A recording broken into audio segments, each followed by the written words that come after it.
November 1330. Lord Thomas Berkeley stands before the English Parliament, accused of a crime that would shake the foundations of the monarchy itself. 3 years earlier, he had sent a handwritten letter announcing the death of King Edward II. Now, under oath with his life hanging in the balance, Berkeley speaks words that defy all logic. He claims he knew nothing about it. The man who told England their king was dead now swears he never knew the king had died. Either Berkeley was lying then, lying now, or something happened within the stone walls of Berkeley Castle that history has never fully understood. This is the story of Edward II's final days, a tale so twisted with deception, violence, and mystery that 7 centuries later, we still cannot say with certainty how or even if England's most controversial medieval king actually died. September 21, 1327, Berkeley Castle, Gloucestershire. A deposed monarch, stripped of crown and title, locked away in the most secure fortress his enemies could devise. For serious rescue attempts had already failed. A 5th plot was unfolding at that very moment. And somewhere within those walls, orders had arrived from Roger Mortimer, the man who truly controlled England through the child King Edward III, orders that commanded Edward's keepers to remedy the situation with speed. By dawn, Edward II would be gone, but the manner of his death, or whether death came at all that night, is where this story descends into darkness that has never been fully illuminated. To understand how a king of England ended up imprisoned in his own kingdom, we must return to the relationships that destroyed him. Edward II inherited the throne in 1307, following the death of his father, Edward I, known as the Hammer of the Scots, a warrior king who had conquered Wales and nearly brought Scotland to its knees. The son was expected to continue this legacy of martial glory. He did not. Instead, Edward II became infamous for something that scandalized medieval England, his overwhelming devotion to male favorites. The first was Piers Gaveston, a Gascon-born nobleman who had been Edward's companion since youth. When Edward ascended to power, he didn't simply reward Gaveston. He elevated him to heights that shocked every nobleman in the realm. Edward made Gaveston Earl of Cornwall, a title that had been reserved exclusively for royal blood. He showered him with lands, wealth, and political authority that placed Gaveston above men who had served the crown for generations. The chronicles speak plainly about what they believed was occurring. The Annal Paulini recorded that Edward loved Gaveston beyond all measure. Other chroniclers used language far less diplomatic, describing acts that medieval society considered both sinful and unnatural. But what made it unbearable for the nobility wasn't just the relationship itself, it was Gaveston's arrogance. He mocked the most powerful barons in England with insulting nicknames. He flaunted his influence over the king. He behaved as though he were untouchable, as though the laws of rank and blood meant nothing when he stood beside Edward.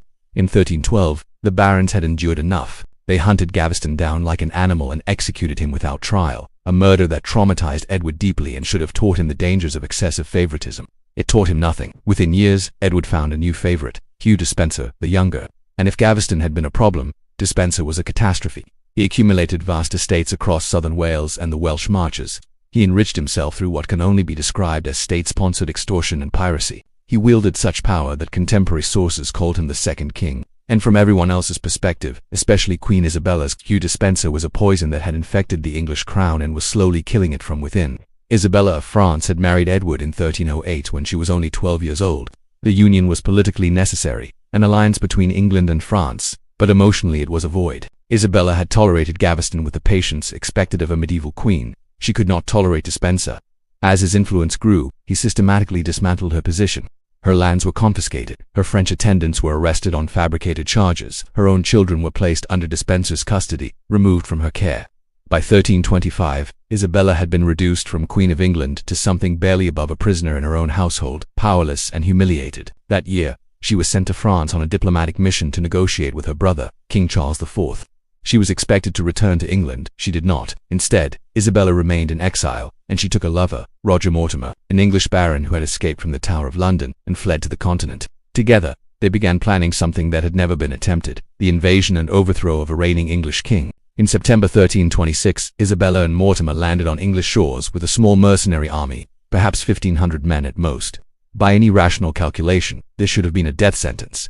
Edward II controlled the entire apparatus of English royal power, castles, armies, the theoretical loyalty of every nobleman in the kingdom. None of it mattered. Edward's soldiers refused to raise arms against their queen. The nobility offered no resistance whatsoever. Town after town opened their gates to Isabella as though she were a liberator, not an invader. Edward II, abandoned by everyone, fled desperately into Wales with Hugh Despenser, hoping to reach Ireland or rally loyal Welsh forces. He was captured in November 1326. Despenser was subjected to one of the most savage executions in English history. Hanged, drawn, and quartered, his body parts sent to the four corners of the realm as a warning. Edward II was taken to Kenilworth Castle, and that is where the true nightmare begins. Because what do you do with a deposed king? If we're being honest with ourselves, if we pause this story for just a moment and think about the strange dark tales history leaves us, we realize how rare it is to find channels that tell these stories the way they deserve to be told, with care, with depth, with respect for the truth and the horror alike. If this story has gripped you, if you want to journey deeper into the shadows of history with us, please subscribe. These are the stories that haunt us, and we want you here for every one of them.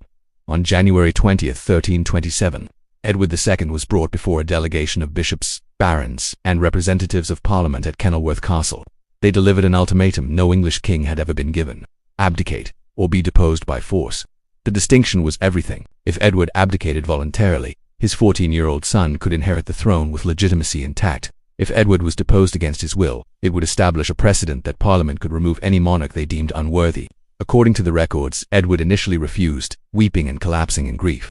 But faced with the combined pressure of church and nobility, and the implicit threat that his family would suffer if he resisted, Edward surrendered. On January 25, 1327, Edward II became the first English king to voluntarily relinquish his crown. His son was proclaimed Edward III in London, though in truth, the new king's regency was controlled entirely by Isabella and Mortimer, who became the real rulers of England. Edward II was now simply Sir Edward of Carnarvon, a private citizen, a former king, and a walking political crisis that no one knew how to resolve without committing the unthinkable crime of regicide. Initially, Edward remained at Kenilworth under the custody of his cousin, Henry of Lancaster, who treated the fallen king with reasonable dignity. Edward had servants, adequate provisions, and some measure of comfort befitting his former station. But Edward's supporters were not giving up. In late March 1327, a rescue attempt possibly organized by the Dunheved brothers and backed by Scottish forces succeeded briefly in freeing Edward from Kenilworth. He was recaptured within hours, but the message was unmistakable. Kenilworth was not secure enough. On April 3, 1327, Edward II was transferred to Berkeley Castle in Gloucestershire, and everything changed. Berkeley was a fortress in the truest sense, surrounded by 200 acres of marshland that made approach nearly impossible, defended by a deep moat and multiple gatehouses, its walls reinforced over generations. Unlike Kenilworth, which was held by Lancaster, a man with his own ambitions, Berkeley was controlled by men Mortimer trusted absolutely. Edward's new keepers were Thomas, Lord Berkeley, Sir John Maltravers, and Thomas Gurney. These men were not neutral jailers. During the chaos of 1322, when Edward was still king and crushing rebellions, he had imprisoned Berkeley's wife in a nunnery and attempted to annul their marriage. Gurney had lost lands and status under Edward's rule. These were men with personal hatred in their hearts. And yet, curiously, the records indicate Edward was treated well at Berkeley. Isabella sent her imprisoned husband luxurious gifts, including fine cloth and funds for his upkeep. He received meat, wax candles for light, access to a private chapel. His keepers were paid £100 per day for household expenses, an extraordinary sum. On paper, Edward II was a prisoner living in relative comfort, but later chroniclers would tell a different story, claiming his keepers tried to kill him slowly through cruelty and neglect, exposing him to the stench of rotting animal carcasses, depriving him of warmth and care, hoping disease would do what they dared not do directly. The problem is these accounts were written years or even decades after the fact by men who were not present, men who had political reasons to portray Edward as a suffering martyr. The administrative documents tell a story of adequate provisions. What those documents also confirm, however, is that rescue attempts never ceased. At least four serious plots occurred during Edward's imprisonment at Berkeley in the summer of 1327. The most dramatic came in late July, when an armed force led by the Dunheved brothers actually breached Berkeley Castle's formidable defenses. Think about the audacity required. They crossed the marshland, they penetrated the moat, they fought through multiple gatehouses, they reached the keep itself and temporarily freed Edward II, and then, somehow, he was recaptured. The records do not explain how. Whether the escape party was overwhelmed, whether Edward was too weakened to flee quickly, whether someone betrayed them from within, we simply do not know. What we know is that Edward was back in chains within hours. Another attempt in August, organized by the Welsh knight Rhys ap Gruffydd with backing from Scottish forces, was betrayed to Mortimer before it could be executed. From Mortimer's perspective, these constant rescue attempts were intolerable. Every plot that came close made his position more precarious. A restored Edward II meant Mortimer's certain execution for treason. Something had to be done, and it had to be done permanently. On September 7, 1327, William de Shelford, Mortimer's deputy, wrote warning that another major conspiracy to free Edward was underway. On September 14, more intelligence arrived, confirming the threat. Mortimer responded by dispatching two men, William Ogle and William Beaucaire, to Berkeley Castle with orders to remedy the situation with all speed. Those orders were deliberately vague. Remedy the situation could mean many things: increase security, relocate the prisoner, or eliminate the threat entirely. Edward's keepers apparently chose the most final interpretation. On the night of September 21st, 1327, Edward II was alive. By the morning of September 22nd, he was gone. The Peterborough Chronicle recorded it with chilling simplicity. He was well in the evening and dead by the morning. No physician's report exists from that night. No coroner investigated. No examination of the body was performed. Parliament was informed Edward had died of natural causes, and most chroniclers initially accepted this without question. The Annal Paulini simply noted his death. French chronicles attributed it to an illness brought on by grief, the 3 years that remained the official story. Natural causes, sorrow, the inevitable decline of a broken man. Then in November 1330, Roger Mortimer was overthrown by Edward III, now old enough to rule in his own right, and executed for treason. One of the charges was responsibility for Edward II's murder. Suddenly, the narrative shifted. Adam Muirmuth, a chronicler who kept a contemporary diary, had originally recorded Edward's death as natural, but after Mortimer's fall, Muirmuth revised his chronicle, now claiming Edward had been suffocated. He admitted this was based on common rumor, gossip circulating 3 years after the fact. And then there is the infamous story, the red-hot poker. The detail almost everyone knows about Edward II's death. The claim that he was murdered by having a heated iron rod inserted through his body appears in countless history books and documentaries. It is almost certainly fiction. The first mention appears in the Brut Chronicle, written between 1333 and 1340, 6 to 13 years after Edward's death. Geoffrey Le Baker, writing around 1350, over 2 decades later, composed the most graphic account, describing Edward held down by crushing weights, suffocated with pillows, then tortured with a red-hot instrument inserted through a horn to avoid external marks. Baker's account is now recognized by historians as hagiographies, a religious narrative designed to portray Edward as a holy martyr suffering divine punishment for the sin of sodomy. The more horrific his death, the more sacred his suffering, the stronger the case for eventual sainthood. Critically, no contemporary source mentions this story, not Muirmuth, not any chronicle written within years of 1327. It emerged later for religious and political purposes, and it endured because it was shocking, memorable, and fit medieval expectations of divine justice. But what if Edward did not die at Berkeley Castle at all?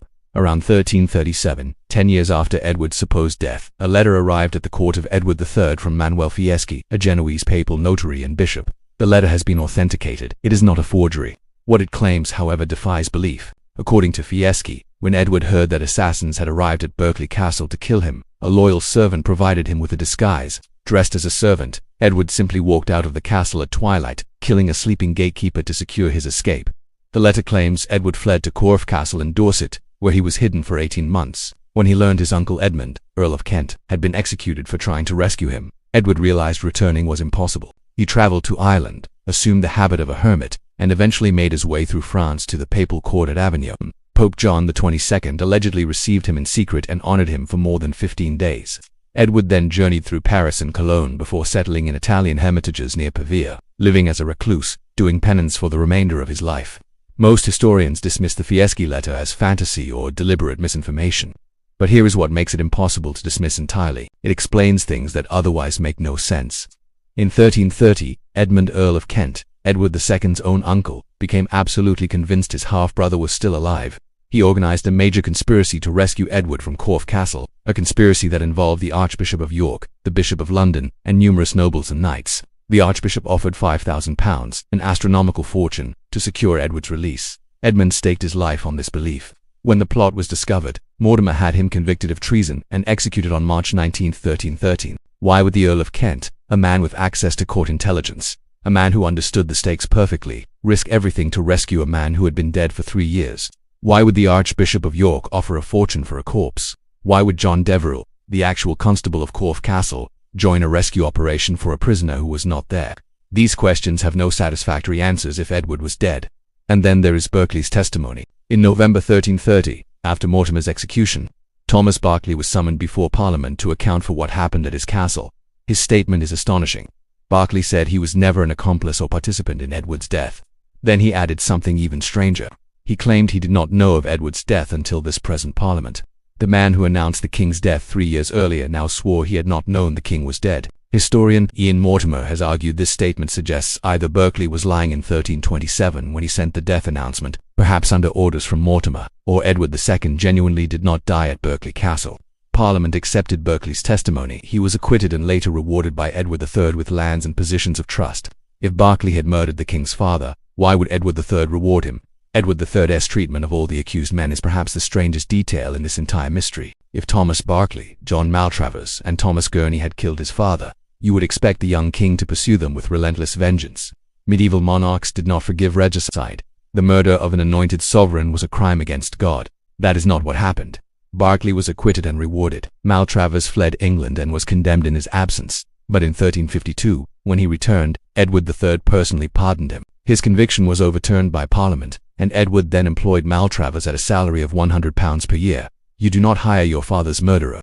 Thomas Gurney is the most interesting case. He was found guilty of Edward II's murder and fled to Spain. He was arrested twice, attempting to return to England. In 1333, while being transported back for trial, he died. Not in a prison cell, but conveniently during the journey. Medieval prisoners facing high-profile trials were usually guarded with extreme care. Gurney seems to have been handled with remarkable carelessness for a man accused of killing a king. And here is another curious detail. Lord Berkeley himself helped Gurney escape to Spain. Why would Berkeley aid the escape of a man who could testify about what truly happened at his castle? Edward II's funeral raises final questions that have never been answered. 3 months after his alleged death, on December 20, 1327, a grand royal funeral was held at St. Peter's Abbey in Gloucester. Isabella reportedly spent £351 on the ceremony, suggesting either genuine mourning or an exceptionally elaborate performance. But the body in that coffin was wrapped entirely in cerecloth, concealing the face and form completely. No one outside the embalmer saw the body. The tomb that remains in Gloucester Cathedral to this day is magnificent, a carved alabaster effigy that became a site of pilgrimage, but whose body lies beneath it, we may never know. 7 centuries have passed since that September night in 1327, and we still cannot say with certainty whether Edward II died at Berkeley Castle, whether he was murdered, whether he escaped and lived out his days as a penitent hermit in Italy, or whether the truth is something else entirely, something lost to the shadows and secrets of medieval politics. What we know is this: a king disappeared, men who should have been executed were rewarded, and a conspiracy of silence settled over England that has never been fully broken. In the end, perhaps that is the most horrifying part of this story. Not the manner of death, not the torture or the betrayal, but the simple, terrifying fact that history can swallow a king whole and leave us with nothing but questions, whispers, and a tomb that may or may not hold the man it claims. What do you think really happened to Edward II? Did he die that night at Berkeley Castle, or did he escape into a life of exile and penance? Share your theory in the comments below, because this is one mystery that refuses to stay buried.